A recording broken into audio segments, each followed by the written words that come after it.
taliyaha hoggaanka caafimaadka booliska Soomaaliyeed ayaa markale ka badbaaday qarax miino oo maanta lala eegtay gaarigiisa.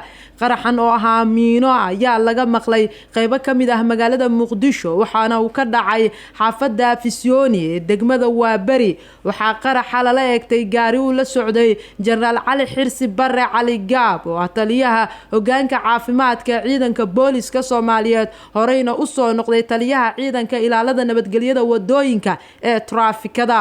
wararka ayaa waxay sheegayaan in Generaal Cali Xirsi Barre Cali Gaab uu ka badbaaday qaraxa waxaana gaarigiisa soo gaaray burbur xoogan.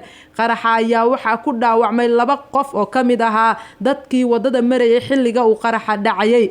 Generaal Cali Gaab ayaa ka badbaaday toddobaadkii hore sidan oo kale qarax gaarigiisa lagula eegtay isgoyska Banaadir ee magaalada Muqdisho kaas oo qaar ka mid ah askartiisa ay ku dhinteen kuna dhaawacmeen walow uusan isaga xilligaasi saarnayn gaariga.